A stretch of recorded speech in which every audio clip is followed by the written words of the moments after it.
Salut à vous et bienvenue dans cette vidéo. Précédemment, nous avons regardé comment un joystick de ce type-ci pouvait fonctionner.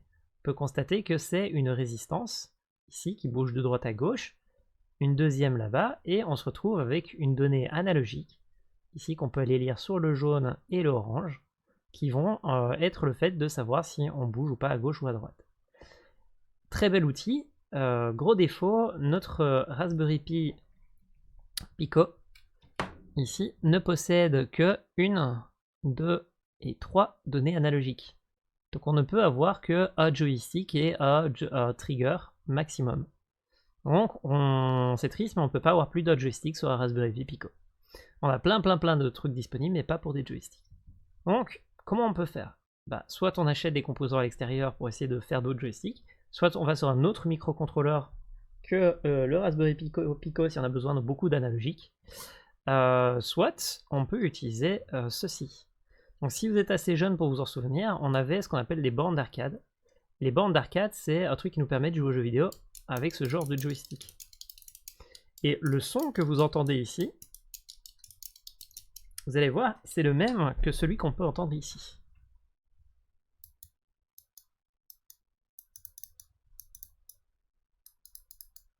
En fait, ceci n'est rien d'autre qu'un bouton. On a ici du courant qui passe là-bas. Ce courant-là, il peut passer ici ou il peut passer là-bas.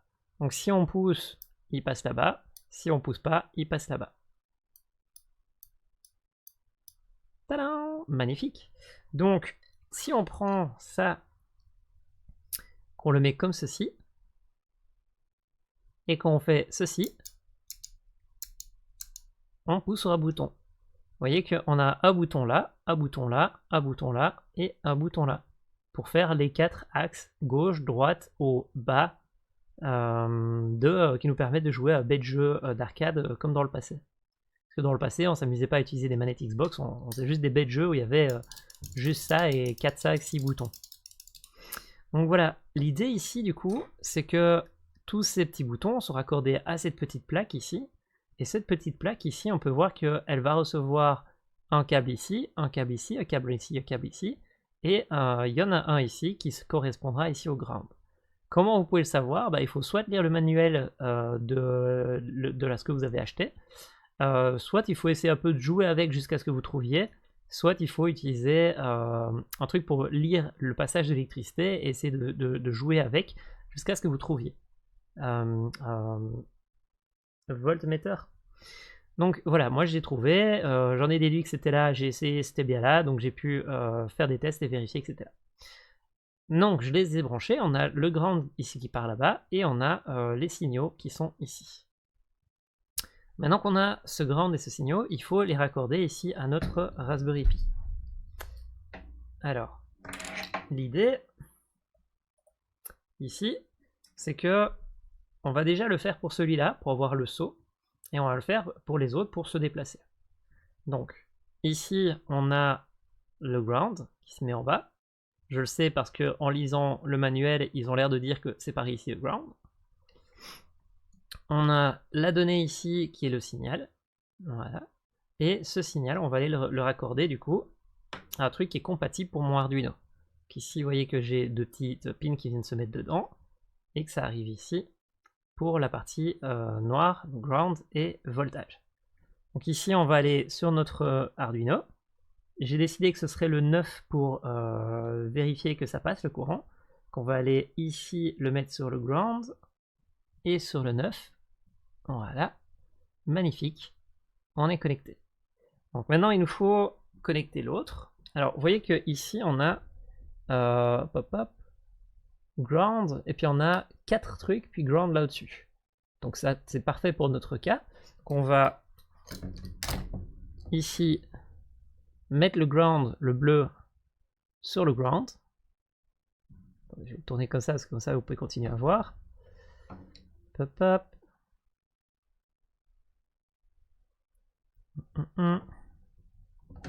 on va mettre nos pins sur les pins.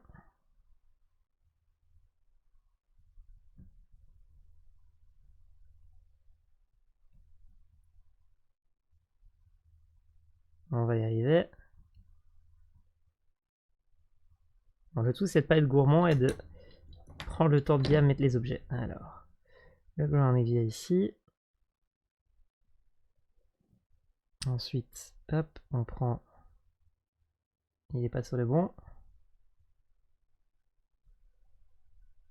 On prend ces 4 là. On vient ici. On les met. Et on est fixé. Voilà, magnifique. Donc là, on a le ground qui va sur le ground qui va sur le ground, et les 5 signaux qui vont être utilisés, qui vont de 9 ici, 9 pour le saut, jusqu'à 13 pour les autres, les joysticks. Donc parfait, on a ce qu'il nous faut pour aller bosser, on va aller bosser. Hop hop. Hop hop. Ça comme ça, ça comme ça. Ok. Donc, on va aller au niveau du code. Niveau du code. Je l'ai déjà fait à l'avance, donc je vais juste vous montrer un peu ce que j'ai fait. Parce qu'il est très similaire avec ce qu'on avait fait précédemment finalement. Donc, ici, on va apporter le board, les digits pour les pins, le HUD pour faire des inputs de clavier.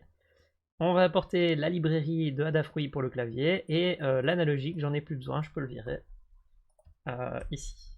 Le temps, on le garde. Alors ici, j'ai rajouté le fait d'attendre 3 secondes avant de commencer. Load. Parce que ce qui se passe, anti-spam. Ce qui se passe, c'est que quand vous essayez de faire du code avec des touches de clavier, il est fort possible que les touches de clavier se spamment. Et si elles se spamment, c'est très dur de sauvegarder, mettre le code et tout. Donc du coup, vous éteignez l'appareil, vous le redémarrez, vous avez 3 secondes pour faire ce que vous devez faire. Donc plus de 3 secondes, c'est chiant à attendre, et 3 secondes, c'est le minimum pour pouvoir ajuster s'il faut. Ici, on va créer un clavier. Je vous invite à regarder la vidéo précédente si vous voulez savoir ce que je veux dire par il a créé un clavier, une des vidéos précédentes. Pin 10, ça va être la fameuse pin pour, on ne sait pas encore si ça va être up, left, right, down. Ici, vu que je les ai rebranchés sans regarder, c'est peut-être 13, c'est peut-être 10, c'est peut-être 11, c'est peut-être 12, j'en ai aucune idée. Donc pour le moment, ce que je vais faire, c'est que je vais les mettre à 2, 4, 5 et 6, et je les remettrai après. La 9, je sais que c'est la 9 parce que je l'ai mis sur la 9. Donc maintenant, ce qu'il va falloir que je fasse, c'est maintenant que j'ai lu mes données, il va falloir que j'ai un accès à ces données, pardon. Donc ici, je fais pull-up pour dire je vais lire les données en permanence en mode pull-up, et je vais les utiliser plus long. Pour pouvoir détecter le changement, il faut que je stocke la valeur actuelle et la valeur précédente. C'est comme de la vidéo précédente. On va stocker maintenant du coup la précédente valeur avec celle actuelle, et on va actualiser la nouvelle à la variable. Si on fait une valeur en pull-up, ça veut dire que elle sera vraie dès le départ.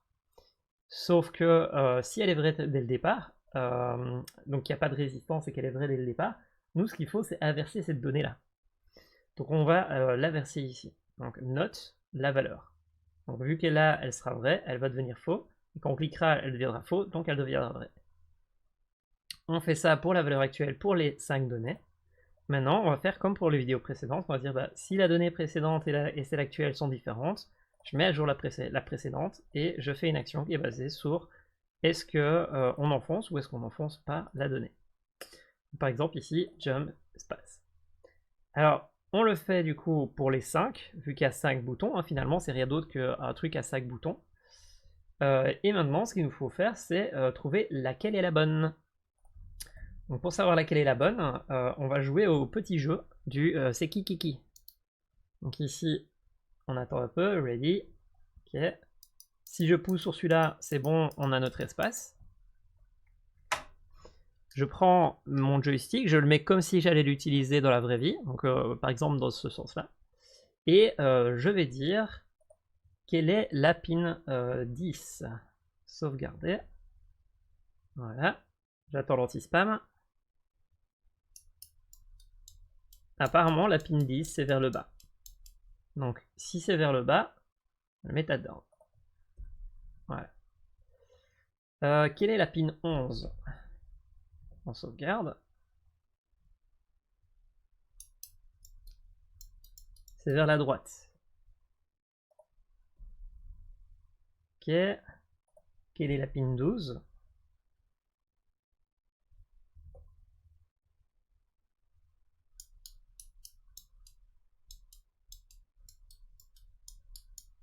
Apparemment c'était up. Donc 12 ça va être up. Et donc du coup la 13 ça va être gauche. Sauvegarder. Ok, on va aller vérifier. Gauche, droite, bas, up. Tadam! Donc maintenant, on peut voir que je peux aller vers le dessus, aller vers le bas, aller vers la gauche, aller vers la droite. C'est pas magnifique. Ok, magnifique. On vient de faire ça avec le clavier. Donc du coup, on va faire notre test habituel. On va dans World of Warcraft. On lance notre compte. On attend un tout petit peu. Vous voyez que c'est assez simple hein, finalement d'utiliser ces boutons là parce que c'est juste finalement c'est rien d'autre que 4 gros boutons qu'on vient pousser avec un bout de métal. Donc c'est beaucoup plus simple que ce qu'on pourrait imaginer. Ici je viens ici, j'avance, gauche, droite, derrière. Il n'y a pas, dans certains il y a un petit bouton pour enfoncer, ici il n'y en a pas. Donc où est-ce qu'il est notre bouton? Il est là. Donc j'avance et je saute.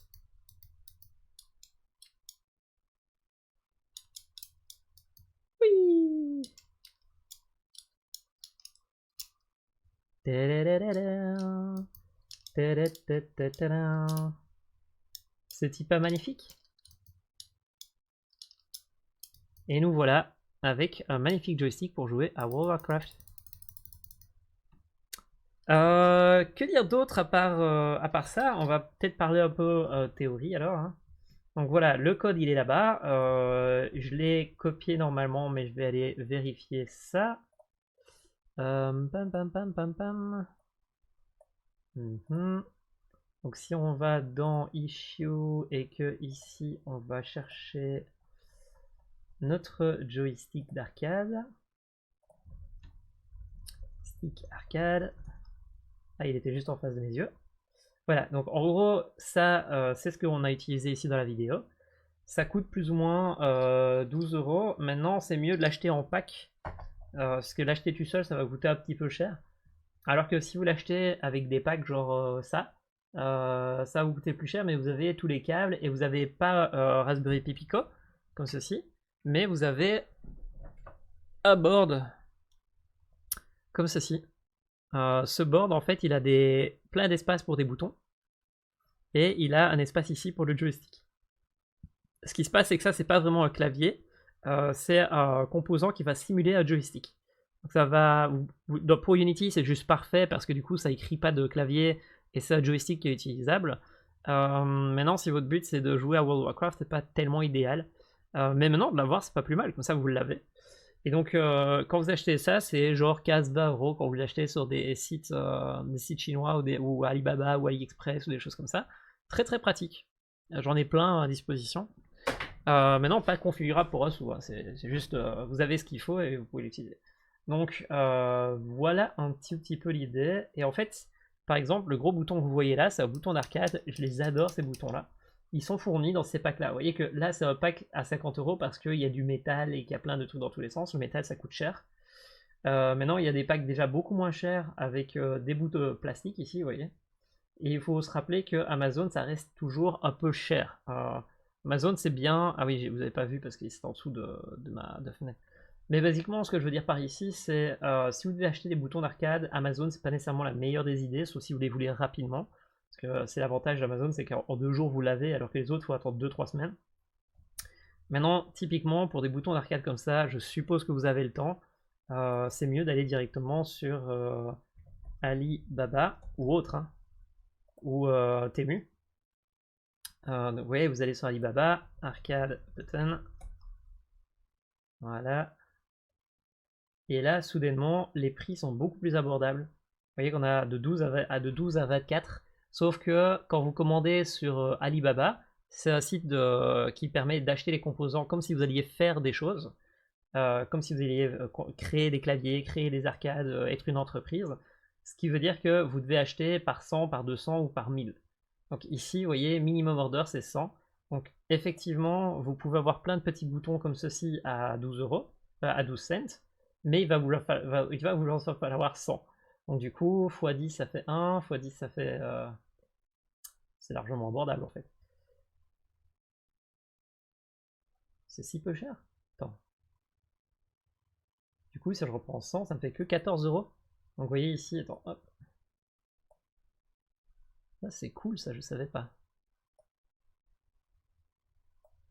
Donc vous voyez que ici, si j'en commande... est-ce que vous voyez la fenêtre? Ouais. Si j'en commande 100, ça va me coûter 14 euros, plus l'envoi. Si j'en commande 999, ça va me coûter 2 cents de moins. Mais par contre, 9000, ça fait un peu cher. Ça va me coûter ceci, donc ça va. Donc si j'en voulais 1000, ça me coûterait 140 euros dollars. Bon, ils sont peut-être low cost aussi, et si vous en achetez 1000, il faut pas oublier qu'il faut aussi souder 1000 boutons. Hein, je dis ça, je dis rien. Parce que là, vous voyez que les boutons, c'est pas des trucs qu'on peut facilement s'agripper dessus. Donc, il vaut mieux acheter un dans lequel il y a un petit peu de métal ici pour qu'on puisse s'y accrocher. Mais voilà, en fonction de ce que vous avez besoin, ça peut être pile poil ce qu'il vous faut. Hein.